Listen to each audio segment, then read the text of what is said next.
બાકીની 37 બેઠક માટે 105 ઉમેદવાર વચ્ચે ચૂંટણી જંગ ખેલાયો હતો, જેમાં 98,467 મતદારો 100 મતદાન મથકો પર મતદાન કર્યું હતું।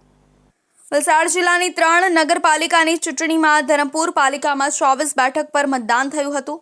49 ઉમેદવારો છે, 20,000 મતદારો 23 મતદાન મથક પર મતદાન કર્યું હતું। ધરમપુરમાં સવારથી જ મતદાન મથકો પર ભીડ જોવા મળી હતી, ત્યારે ધારાસભ્ય અરવિંદ પટેલે પણ સહપરિવાર સાથે મતદાન કરી 24 બેઠક પર કમળ ખીલશેનો દાવો કર્યો છે, તો સાથે સાથે મતદારોને વધુથી વધુ મતદાન કરવાની અપીલ કરી હતી।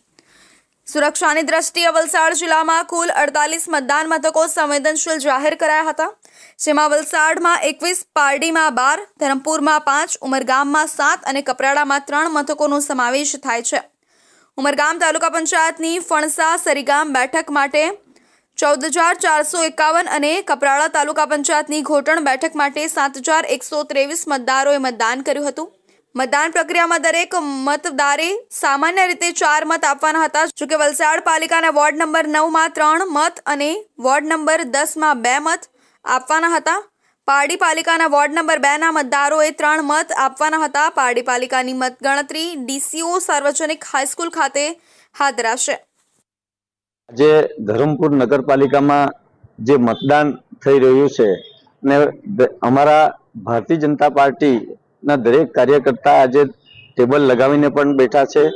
નરેન્દ્રભાઈ મોદી સાહેબના વિકસિત ભારતના સંકલ્પને સાકાર કરવા માટે અહીં ધરમપુર રજવાડી નગરીમાં આ વખતે 24/24 કમળ ખીલશે એવો મને પૂર્ણ વિશ્વાસ છે।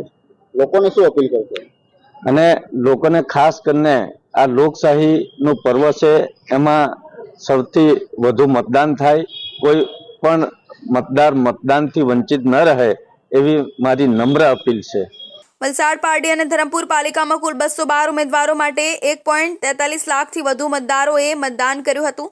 વલસાડ નગરપાલિકામાં 11 વોર્ડની કુલ 44 બેઠકો પૈકી 7 બેઠકો બિનહરીફ જાહેર થઈ છે, જેમાં વોર્ડ નંબર 8ની 4 બેઠકો, વોર્ડ નંબર 9ની 1 અને વોર્ડ નંબર 10ની 2 બેઠકોનો સમાવેશ થાય છે।